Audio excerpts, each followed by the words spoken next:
अस्सलाम वालेकुम फ्रेंड्स, आप देख रहे हैं हमारा YouTube channel Al Makka tech and business. आप तो दोस्तों मिडनाइट की सबसे बड़ी खबर मैं आपके साथ यहाँ पर शेयर करने जा रहा हूँ, क्योंकि मार्केट ने इस वक्त अपने आप पर एक ऐसा माहौल तारी कर दिया है कि मैं कहूँगा कि कुछ भी हो सकता है। इसलिए कि टैरिफ का सुप्रीम कोर्ट की तरफ से जो फैसला आया था, उसके बाद यहाँ पर दोस्तों ट्रंप जो हैं वो इस फैसले को पूरी तरह डिनाई करने के बाद 10 नहीं 15% के टैरिफ की बात कर चुके हैं और इसे इम्प्लीमेंट करने के लिए उन्होंने एक बाकायदा तौर पे नोटिफिकेशन भी जारी कर दिया है, जिसे फौरी तौर पे अपनी ऑडियंस के साथ शेयर कर दिया गया था हमारे व्हाट्सएप चैनल पे। अगर आपने अब तक हमारा व्हाट्सएप चैनल ज्वाइन नहीं किया तो लिंक उस चैनल का इसी वीडियो की डिस्क्रिप्शन में मिल जाएगा। तो दोस्तों हमें ये पहले समझना होगा कि ये अलार्मिंग सिचुएशन आखिर है क्या, मैंने ये वर्ड यूज़ क्यों किया है और क्यों आपको ये बोला है कि जी आप अगर इसे गौर से नहीं देखेंगे तो आप बहुत कुछ खो देंगे। देखिए दोस्तों, जब जब टैरिफ मार्केट में आया है क्रिप्टो मार्केट ने क्रैश पकड़ा है, ठीक है जी, इसमें तो शायद कोई दो राह है ही नहीं। मेरा अपनी ऑडियंस से सवाल है कि क्या ऐसा नहीं हुआ? अगर ऐसा हुआ तो ज़रूर लिखिएगा और अगर नहीं हुआ तो भी लिख दीजिएगा। तो अभी जो डेफिसिट है दोस्तों वो करते कराते 150 बिलियन से होता होता 2 ट्रिलियन तक पहुंच चुका है। अब कहा यह जा रहा है कि जैसे ही चचा ट्रंप ने ये बात सुनी उनको अच्छा नहीं लगा और तब से वो एक यूं समझ लें कि बुखलाहट का शिकार हैं और साथ साथ कॉन्फिडेंट भी हैं। ये दो चीज़ें कभी एक साथ देखने को कहीं मिली नहीं, लेकिन यहाँ मिल रही हैं। अब सिचुएशन अलार्मिंग कहाँ होती है? दूसरी तरफ वो है दोस्तों कमोडिटीज़ के लिए, यानी कि कमोडिटीज़ का स्टांस यहाँ पर होता है मजबूत, क्योंकि टैरिफ जब जब मार्केट में आया है कुछ ऐसा ही माहौल क्रिएट हुआ और दूसरी तरफ जियो पॉलिटिक्स जो है वो थमने का नाम ही नहीं ले रही और वहाँ पर जो टाइम दे दिया गया है वो काफ़ी शॉर्ट होता चला जा रहा है। तो लिहाजा ट्रंप का ये कहना था आज के इस नोटिफिकेशन में, जो काफ़ी लंबा चौड़ा है, मैं सिर्फ उसकी आपके साथ ट्रांसलेशन शेयर कर रहा हूँ कि जी हम अपने पुराने कानून और एक्ट के थ्रू अगर अपने मुल्क के खसारों को यहाँ पर जो कि है टैरिफ से नहीं बचाएंगे तो कैसे बचाएंगे। तो लिहाजा उन्होंने एक लंबी चौड़ी एक जो कि है कानून की किताब खोली और उसे बयान करना शुरू कर दिया और फिर बस कर दें कि उन्होंने दोस्तों जो फ़िलहाल 3 जजेस के बारे में जो परसों भी कल भी बातें की और फिर सुनने को मिली। लिहाजा दोस्तों एक बड़ी चेंजिंग आने लगी है, इसमें तो कोई दो राह है ही नहीं। तो इस वीकेंड को यानी कि सैटरडे नाइट को आप छुट्टी में मेरे ख्याल से ज़ाया ना ही करें तो बेहतर है, इसलिए कि दोनों तरफ से खींचातानी चल रही है और बेरिश मोमेंटम जो है वो यहाँ पर ख़तरनाक हद तक बढ़ रहा है। क्या हो सकता है क्या नहीं हो सकता ये हम आगे चल कर के आपके साथ शेयर करेंगे। तो गाइस सैटरडे की मिडनाइट के अकॉर्डिंग यहाँ पर मार्केट के अंदर कैपिटलाइजेशन थोड़ी बहुत इंक्रीज़ हुई है और डोमिनेंस में फिर से 0.10% का इजाफा भी हुआ है और हाइपर लिक्विड जो कि है यहाँ पर तेज़ी से आपको ट्रेंड करता दिखाई दे रहा है विद अलोंग BTC। तो लिहाजा BTC कर करा के 68,700 की रेजिस्टेंस से रिजेक्ट हुआ और ये तब हुआ जब ट्रंप की जो स्टेटमेंट थी वो मार्केट में आई। उससे पहले हमें मार्केट में वॉल्यूम जो है वो थोड़ा थोड़ा गेन होता हुआ दिखाई दे रहा था, इवन के काफ़ी दिनों बाद सोलाना और इसके साथ दोस्तों एवेक्स और टाउ के अंदर भी थोड़ा सा वॉल्यूम आया। और अब मज़ीद क्या सूरत हाल रहेगी उसके लिए बढ़ते हैं मार्केट की तरफ। तो गाइस BTC 68,700 से रिजेक्ट तो हुआ ही है, लेकिन इसकी जो आजमाइश है वो यहाँ पर ख़त्म नहीं होती। और दूसरी तरफ इथेरियम जो वाज़िया तौर पे 2000 में आज एक बार भी एंटर नहीं हो सका और 1996 से यहाँ पर थोड़ा सा कर गया है शॉर्टफॉल। लिहाजा इन दोनों को लास्ट में डिस्कस कर लेंगे। आगाज़ करते हैं XRP से और XRP की मूवमेंट दोस्तों फाइनली 1.46 तक देखने को मिल गई। बहुत से व्यूवर थे जो 1.40 पे यहाँ पे XRP को होल्ड करके बैठे हुए थे और उनका ये मानना था कि जब तक 5 से 6 सेंट की बेटर मूवमेंट नहीं आती XRP से एग्जिट बनता नहीं है।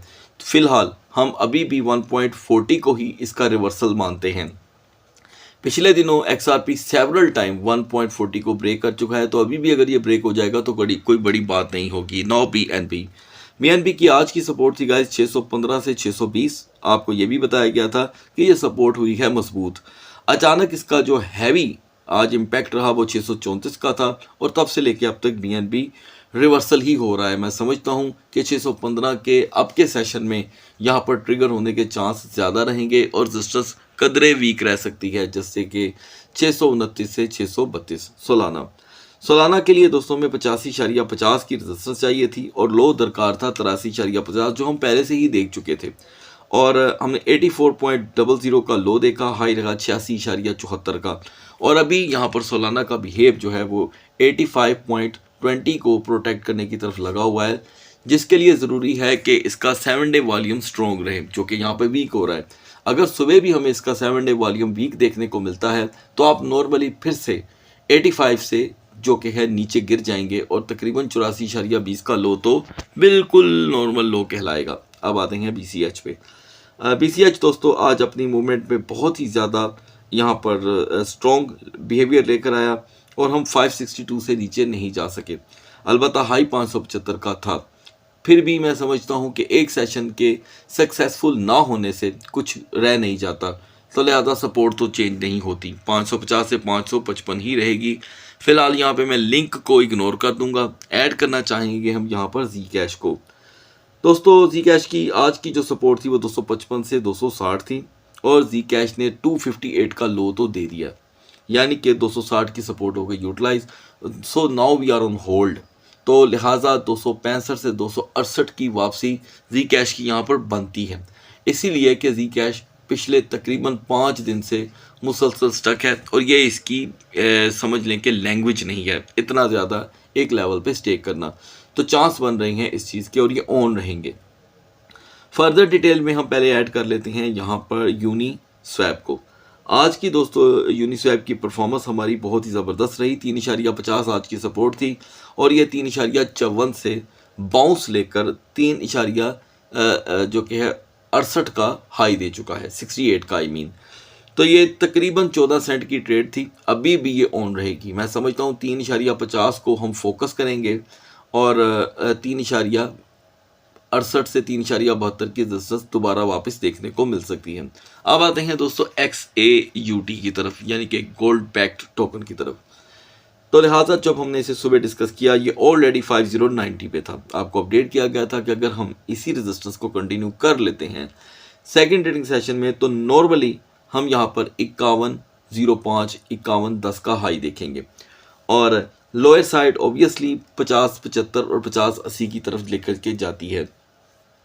अभी मैं यहाँ पर XAUT की परफॉर्मेंस को 5091 से 5121 की रेजिस्टेंस पे देख रहा हूँ, तो लिहाजा अब जो जिस तरफ मार्केट अब चली गई है यहाँ पर XAUT 5105 को ही अपनी सपोर्ट बना रहा है। कोई दूसरा काम हो जाए तो ज़्यादा से ज़्यादा आप लो देखेंगे 5090 का।